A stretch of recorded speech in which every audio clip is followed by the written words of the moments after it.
ఓం గంగణపతే నమ శ్రీమాత్రే నమ ఐం సరస్వత్యే నమ ఓం శివాయ గురువే నమో నమ ఓం నమ శివాయ శివాయ గురువే నమ క్రీం మహాకాళికాయ నమో నమ క్లీం కృష్ణాయ గోవిందాయ గోపీజనవల్లభాయ శ్రీకృష్ణ పరబ్రహ్మణే పరంజ్యోతిషే నమో నమ ద్రాం దత్తాత్రేయాయ నమో నమ ఓం నమో భగవతే మేధా దక్షిణామూర్తే మహ్యం మేధాం ప్రజ్ఞాం ప్రయచ్చస్వ రాధాకృష్ణాయ నమో నమ మాతృభ్యో పితృభ్యో ఋషిభ్యో గురుభ్యో నమో నమ క్రీం మహాకాళికాయ నమో నమ యూట్యూబ్ ప్రేక్షకులందరికీ కూడా నమస్కారం అండి.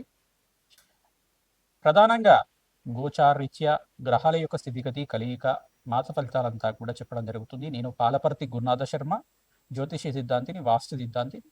వీక్షకులకందరికీ కూడా ఈ యొక్క మాస ఫలితాల్లో భాగంగా నవంబర్ నెల మాస ఫలితాలంతా కూడా విశ్లేషణగా చెప్పడం జరుగుతుంది. ప్రధానంగా చూసుకుంటే నవంబర్ నెల అనేది కార్తీక మాసము, అత్యంత పుణ్యప్రదాయంగా ఉంటుంది. పరమేశ్వరుడు ఆరాధన, దేవాలయాల్లో అంతా కూడా అభిషేకాలు, హోమాది కార్యక్రమాలు, అన్నదానాలు అంతా కూడా విశేషంగా జరుగుతుంది. కార్తీక మాసం అనేది ప్రధానంగా స్నానానికి ప్రాముఖ్యత ఎక్కువగా ఉంటుంది.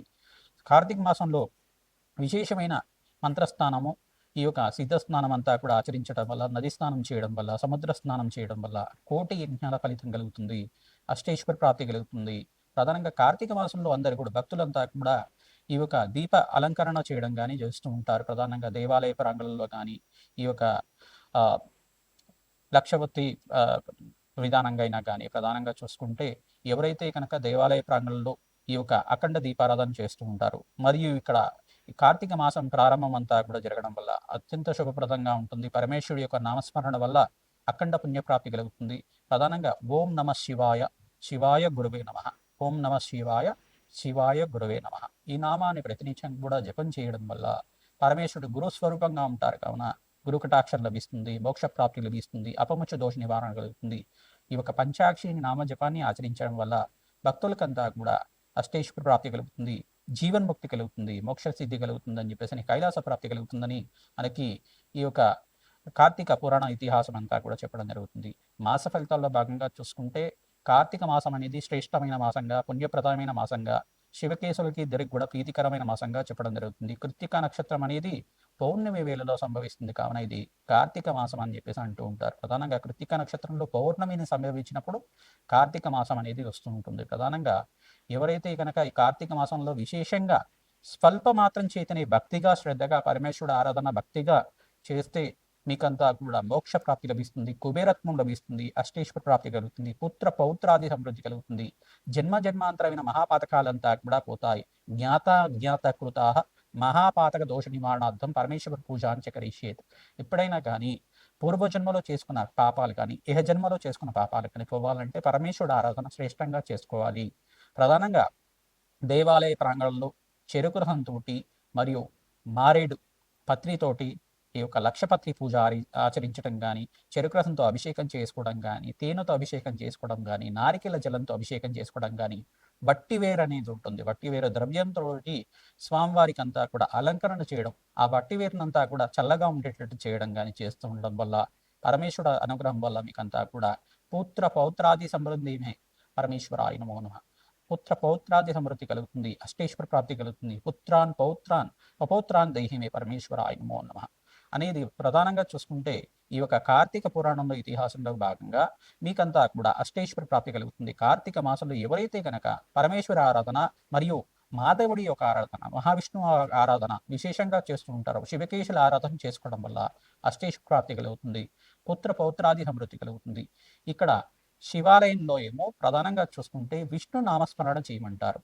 ఈ యొక్క విష్ణు ఆలయంలో, విష్ణు సంబంధిత ఆలయంలో కానీ ఈ యొక్క శివనామస్మరణ చేయమని చెప్తారు. తద్వారా మీకంతా కూడా శివకేశవులకి భేదం లేదు అని చెప్పేసి మనసులో భావన కలగాలి. ఎవరికి ఏ దేవతలకు కూడా భేదం లేదు, దేవతలంతా కూడా ఒకటే, అందరూ కూడా వరాలిచ్చే దేవుళ్ళే కానీ ఎవరిని కూడా ఈ యొక్క కష్టాలు పెట్టే దేవుళ్ళు ఉండరు. మనం చేసుకున్న కర్మాన్ని బట్టి, మనం చేసుకున్న పూర్వజన్మలో చేసుకున్న జన్మజన్మాంతరమైన కర్మాన్ని బట్టి మన కర్మ సిద్ధాంతాన్ని అనుసరించి మన దుఃఖాలు సుఖాలు, ఈ యొక్క భోగభాగ్యాలు, రాజయోగాలంతా కూడా ఆధారపడి ఉంటాయి. అష్టేశ్వర ప్రాప్తి అంతా కూడా ఆధారపడి ఉంటుంది. పుణ్య కార్యక్రమాలు, యజ్ఞ హోమాది కార్యక్రమాలు ఆచరించడం వల్ల దేవతలకి శక్తి లభిస్తూ ఉంటుంది. తద్వారా ఈ అభిషేకాది హోమాది కార్యక్రమాలు చేయడం వల్ల దేవాలయంలో అంతా కూడా దేవతకంతా కూడా శక్తి లభిస్తూ ఉంటుంది. తద్వారా అఖండ పుణ్యప్రాప్తి కలుగుతుంది, కోటి యజ్ఞాల ఫలితం కలుగుతుంది. వాజపేయ శాంతపన బ్రహ్మయజ్ఞాతి శతసహస్ర అశ్వమేధ యాగాది అతిరాత్రి యాగ ఫలితం అంతా కూడా పరమేశ్వరుడికి అభిషేకం మాత్రం చేతనే లభిస్తుంది. పరమేశ్వరుడు నామస్మరణ మాత్రం చేతనే లభిస్తుంది. అష్టైశ్వర ప్రాప్తి కలుగుతుంది. లక్షపత్రి పూజ ఎవరైతే ఆచరిస్తూ ఉంటారో విశేషమైన పుణ్యప్రాప్తి కలుగుతుంది. ప్రధానంగా కేదారేశ్వర నోములంతా కూడా ఆచరిస్తూ ఉంటారు. తద్వారా కేదారేశ్వర అనుగ్రహం వల్ల మీకు అంతా కూడా అష్టైశ్వర ప్రాప్తి కలుగుతుంది. ఆ పరమేశ్వరుడు యొక్క సంపూర్ణ అనుగ్రహం కావాలని చెప్పేసి మేషాది ద్వాదశ రాశుల వాళ్ళకి ఈ నవంబర్ నెల మాస ఫలితాల్లో భాగంగా గ్రహస్థితి ఈ రకంగా ఉంది. విశ్లేషణాత్మకంగా గ్రహాల యొక్క కూటమి కలీకంతా కూడా మేషాది ద్వాదశ రాశుల వాళ్ళకి ఎటువంటి ఫలితాలు ఇస్తున్నాయి, పరిహారం అంతా కూడా చెప్పడం జరుగుతుంది. విశేషంగా మీరు అంతా కూడా గ్రహస్థితి చూసుకుంటే ప్రధానంగా ఈ యొక్క శని భగవానుడు అంతా కూడా పూర్వభద్ర నక్షత్రికంగా ఈ యొక్క వక్రగతిలో అంతా కూడా సంచారం చేస్తున్నారు. మీనరాశిలో సంచారం చేస్తున్నారు. సూర్య భగవానుడు అంతా కూడా అక్టోబర్ 18వ తారీఖు నుంచి ఈ యొక్క నీచ స్థానంలో సంచారం చేయడం, తులారాశిలో ప్రవేశం చేయడం, మరియు నవంబర్ 18 దాకా ఉంటారన్నమాట. నవంబర్ 18 తర్వాత ఈ యొక్క వృశ్చిక రాశిలో సంచారం చేస్తారు. ఈ యొక్క అంగారకుడు అంతా కూడా ఈ యొక్క ప్రధానంగా చూసుకుంటే వృశ్చిక రాశిలో ప్రవేశం అంతా కూడా చూసుకుని వృశ్చిక రాశిలో ప్రవేశం చేస్తారు. అక్టోబర్ 27వ తారీఖు నుంచి ఈ యొక్క వృశ్చిక రాశిలో ప్రవేశం చేసి 45 రోజుల దాకా సంచారం జరుగుతుంది. మరియు బృహస్పతి అంతా కూడా అతిచారంలో సంచారం చేస్తున్నారు. మరియు వక్రగతి, రుజుమార్గం, వక్రగతి అంతా కూడా సంచారం జరుగుతుంది. అక్టోబర్ 18, 19 తారీఖులో అంతా కూడా కర్కాటక రాశిలో ప్రవేశం చేసిన బృహస్పతి అంతా కూడా ఉచ్చ స్థానంలో అత్యంత బలంగా ఉంటారు, అత్యంత శుభుడుగా ఉంటారు. ఈ యొక్క రాజయోగ కారకుడిగా బృహస్పతి అంతా కూడా సిద్ధయోగంలో అంతా కూడా మారడం జరుగుతుంది. బృహస్పతి అంతా కూడా అతిచారంలో మార్పు అంతా కూడా 48 రోజుల దాకా డిసెంబర్ 5, 6వ తారీఖు దాకా ఈ యొక్క కర్కాటక రాశిలో ప్రవేశం చేసిన బృహస్పతి అంతా కూడా ఈ యొక్క ఉచ్చస్థానంలో సంచారం చేయడం, అతిచారంలో సంచారం చేయడం, మరో తిరోగమనం అంతా కూడా మిథున రాశిలో సంచారం చేయడం జరుగుతుంది. మరియు ఇక్కడ నీచస్థానంలో శుక్రభగవానుడు అంతా కూడా సంచారం చేస్తున్నాడు. శుక్రభగవానుడు నీచస్థానంలో సంచారం చేస్తున్న శుక్రభగవానుడు నవంబర్ 3వ తారీఖు రోజున 1, 3వ తారీఖు లోపల ఈ యొక్క రాశి మారడం జరుగుతుంది. నెల రోజులకు ఒకసారి మారుతూ ఉంటాడు. శుక్ర భగవానుడు, సూర్య భగవానుడు, బుధుడు అంతా కూడా నెల రోజు మారడం జరుగుతుంది. ఇక్కడ శుక్ర భగవానుడు అంతా కూడా తన స్వచ్ఛేత్రమైన తులారాశి ప్రవేశం చేస్తారు. బుధ శుక్రుడు కలయిక జరుగుతుంది. మరియు బుధ భగవానుడు అంతా కూడా ఈ యొక్క నవంబర్ మాసాంతంలో అంతా కూడా మారడం జరుగుతుంది. ఈ యొక్క చతుర్గ్రహ కూటమి అంతా కూడా జరుగుతూ ఉంటుంది. ఇక్కడ ప్రధానంగా చూసుకుంటే కార్తీక మాసంలో పరమేశ్వరుడు ఆరాధన, శివకేశుల ఆరాధన విశేషంగా చేసుకోవడం, మరియు ఇక్కడ నవంబర్ 20 తర్వాత మాసాంతంలో ప్రధానంగా మార్గశీర్ష మాసం అంతా కూడా గురు దత్తాత్రేయ స్వామి వారికి ప్రీతికరమైన మాసము, తేజోవంతమైన మాసం. మార్గశీర్ష మాసంలో ఎవరైతే కనుక దత్తాత్రేయ ఆరాధన చేస్తూ ఉంటారో దత్తాత్రేయాయ స్మరణ మాత్రమే సంతుష్టాయ నమః ఇటువంటి నామాన్ని జపాన్ని ఆచరించుకోవడం, దత్తాత్రేయాయ దిగంబరాయ దత్తాత్రేయాయ నమో నమః, అత్రిపుత్రాయ అనసూయ సుతయే నమో నమః. ప్రధానంగా అనగాపతి అయిన ఈ యొక్క అనగాస్వామి దత్తాత్రేయ స్వామిని ఆరాధన చేసుకోవడం మాత్రం చేతనే దత్తాత్రేయాయ గురు శరణం మమ అనే నామాన్ని చేసుకోవడం వల్ల, దత్తాత్రేయాయ గురు శరణం మమ అనే నామాన్ని ప్రతినిత్యం కూడా జపాన్ని ఆచరించుకోవడం వల్ల దత్తాత్రేయుడు స్మరించడం మాత్రం చేతనే భగవంతుడంతా కూడా భక్తవచరుడు స్మరించడం మాత్రం చేతనే భోగభాగ్యాది సమృద్ధి, అష్టైశ్వరాప్తి, మోక్షసిద్ధి లభించే విధంగా అనుగ్రహిస్తాడు. అత్యంత పుణ్యప్రదమైన దేవతగా చెప్పడం జరుగుతుంది. దత్తాత్రేయుడు నామస్మరణ చేయడం వల్ల కోటి యజ్ఞాల ఫలితం కలుగుతుంది. సర్వే పితృణాం శాశ్వత పరబ్రహ్మక శ్రీనివాసిత్యం దత్తాత్రేయ నామస్మరణ చేయడం చేతనే 27 తరాల దాకా పితృదేవతలంతా కూడా శాశ్వతంగా దత్తాత్రేయ లోకంలో, బ్రహ్మలోకంలో, పరబ్రహ్మలోకంలో స్థిర నివాసంగా ఉంటారు. మోక్ష సిద్ధికి లభిస్తుంది, అష్టేశ్వర ప్రాప్తి కలుగుతుంది. ఈ యొక్క విశేషాలంతా కూడా ఈ మాస ఫలితాల్లో భాగంగా చెప్పడం జరుగుతుంది. పరిహారం కూడా చెప్తాం. మీరంతా కూడా పరిహారం ఆచరించండి. మీకు జన్మజాతకమే ప్రధానమైన జాతకంగా ఉంటుంది. మీ జన్మజాతకంలో ఎటువంటి దోషాలు ఉన్నాయి, పరిహారం అంతా కూడా యజ్ఞ హోమాది కార్యక్రమాలు, పరమేశ్వరుడు అభిషేక హోమాది కార్యక్రమాలు, లక్షపత్రి పూజా విధానం అంతా కూడా మా పీఠం ద్వారా చేయడం జరుగుతుంది. ప్రధానంగా మీకు జన్మజాతకాన్ని మీరు విశ్లేషణ చేయించుకొని మీరంతా కూడా పరిష్కారం చేసుకోవడం వల్ల అష్టైశ్వర ప్రాప్తి కలుగుతుంది.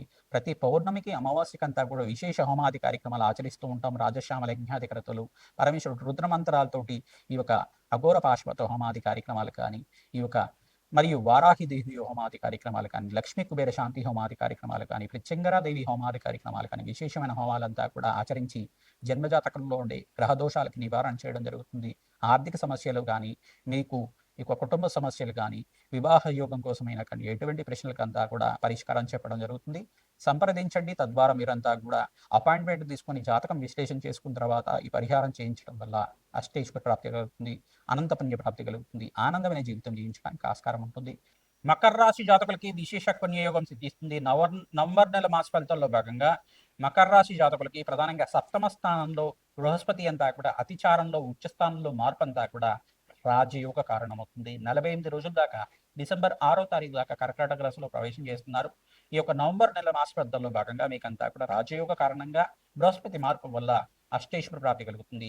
అనంత పుణ్యయోగం సిద్ధిస్తుంది. వ్యాపారంలో లాభాలు సిద్ధిస్తాయి. ఖర్చులు కూడా విపరీతంగా పెరుగుతూ ఉంటాయి.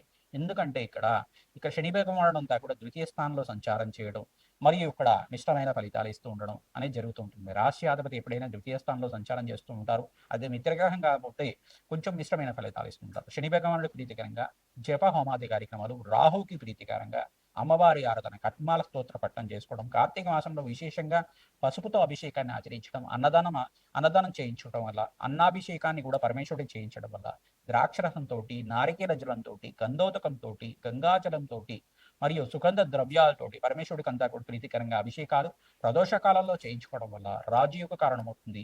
ప్రధానంగా కార్తీక దీపాలంకరణ అంతా కూడా దేవాలయంలో చేయించుకోవడం వల్ల అష్టేశ్వర ప్రాప్తి కలుగుతుంది. పుణ్యయోగం సిద్ధిస్తుంది.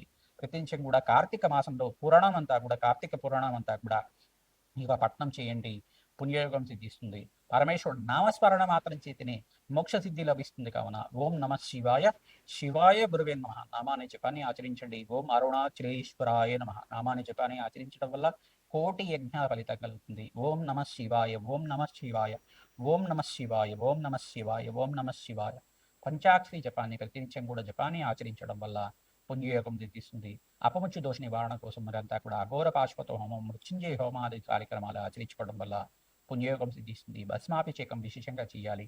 లక్షపత్రి పూజ చేస్తూ ఉంటారు. పరమేశ్వరుడు ప్రీతికరంగా ఆ పూజలో మీరంతా కూడా మీ గోతనామాలతో దేవాలయ ప్రాంగణంలో అంతా కూడా లక్షపత్రి పూజ మారేడు దళాలతోటి, తామర పూలతోటి, మల్లెపూలతో చేస్తూ ఉంటారు. విశేషంగా ఈ యొక్క అర్చన విధానం అంతా కూడా మీరు చేయించుకోవడం వల్ల పుణ్యయోగం సిద్ధిస్తుంది. శివపార్వత కళ్యాణాన్ని ఆచరించడం వల్ల మకర రాశి జాతకులకి అఖండ పుణ్యయోగం వల్ల శీఘ్ర కళ్యాణ యోగం సిద్ధిస్తుంది. బృహస్పతి మార్పు వల్ల వివాహాది శుభ కార్యాలు జరగడానికి ఆస్కారం ఉంటుంది. మాసాంతాల్లో ధనయోగాలు విశేషంగా ఉన్నాయి. మీరంతా కూడా నవగ్రహాలకి శాంతి హోమాది కార్యక్రమాలు ఆచరించాలి. ప్రధానంగా బొబ్బర్లు దానం చేసుకోవడం శ్రేయదాయకంగా ఉంటుంది. కందులు కూడా దానం చేసుకోవడం వల్ల అప్పుల బాధల నుంచి బయటపడతారు.